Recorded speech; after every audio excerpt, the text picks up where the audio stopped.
کہ جو اس کا جو لفظ ہے وہ صرف طور ایک عمل کے نام پہ ہے جو وہ افراد کے اندر پیدا کرنا چاہتا ہے۔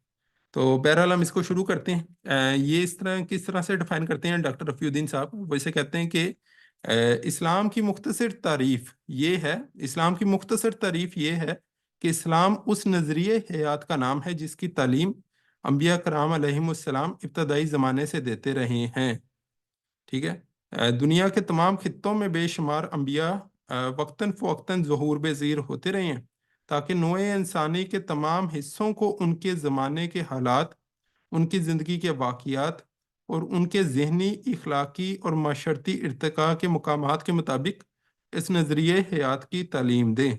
ٹھیک ہے، تو یہ بیسیکلی ایک فلسفی ہے یا ایک تعلیم ہے جو انبیاء کرام علیہ السلام انسانوں کو سکھاتے رہے ہیں مختلف وقتوں کے اندر، اور ان کے زمانے کے جو حالات تھے کسی وقت میں ان کے یعنی جب آدم علیہ السلام آئے ہیں تب ظاہر سود کے کوئی مسائل کھڑے نہیں ہوتے، تب کرنسی کا معاملہ نہیں تھا، تب بارٹر ٹریڈ ہوتی تھی، تو اس دور کے حالات مختلف تھے اور اس دور میں ان کے حالات کے مطابق انہیں تعلیم دی گئی۔ معاشی مسائل کافی بعد میں جا کے کھڑے ہوئے ہیں، تو جس کی وجہ سے پھر احکامات ان کے وقت کے ساتھ ساتھ دیے گئے ہیں۔ تو اس لیے ہم دیکھتے ہیں کہ آپ صلی اللہ علیہ وسلم کے دور میں اس کی تکمیل ہوئی ہے، اس کا ہم آگے یعنی کہ ذکر بھی دیکھ لیں گے اس حوالے سے۔ تو بہرحال آگے چلتے ہیں۔ وَإِن مِّنْ أُمَّةٍ إِلَّا خَلَا فِيهَا نَذِيرٌ، اب وہ اس کے ثبوت کے طور پہ قرآن کے حوالے دے رہے ہیں، اور کوئی امت ایسی نہیں ہے کہ جس میں کوئی نذیر نہ آیا ہو، خبردار کرنے والا نہ بھیجا گیا ہو۔ وَلَقَدْ أَرْسَلْنَا رُسُلًا مِّن قَبْلِكَ مِنْهُم مَّن قَصَّصْنَا عَلَيْكَ وَمِنْهُم مَّن لَّمْ نَقْصُصْ عَلَيْكَ، اور یقیناً ہم نے آپ سے پہلے بہت سے پیغمبر بھیجے، بہت سے رسول بھیجے، ان میں سے کچھ تو ایسے ہیں کہ جن کے حالات سے آپ کو بتا دیا گیا، آپ کے یعنی جن کے حالات تم سے بیان کر دیے گئے ہیں، اور کچھ ایسے ہیں کہ جن کے حالات ابھی بیان نہیں کیے گئے۔ ان انبیاء علیہ السلام کی تعداد کا اندازہ 1 لاکھ سے زیادہ کیا گیا ہے، اور چونکہ ان سب کی دعوت بنیادی طور پہ یکساں رہی ہے، ان سب کی دعوت کیا رہی ہے بنیادی طور پہ؟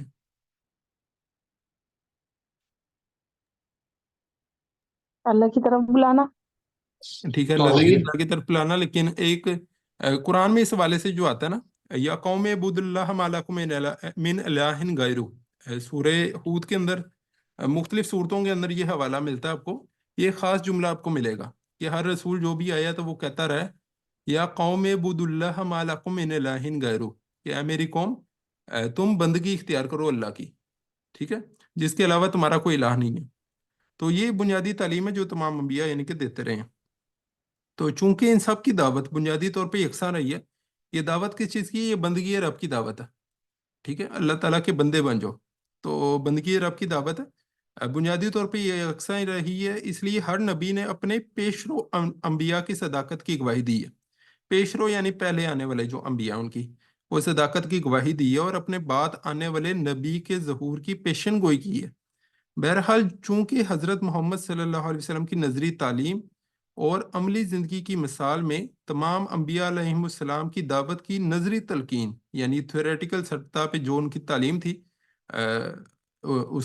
وہ اور انسان کی قدرتی عملی زندگی کے تمام ضروری شوقوں پر، انسان کی قدرتی عملی زندگی سے مراد یعنی پریکٹیکل جو سطح ہے اس کے اوپر ان کی تمام تعلیم جو تھی تمام ضروری شعبوں پر، جن میں ان کی زندگی کے سماجی، عمرانی، اقتصادی، سیاسی اور فوجی شعبے بھی شامل ہیں، اس کا عملی اطلاق دونوں اپنے کمال کو پہنچ گئے۔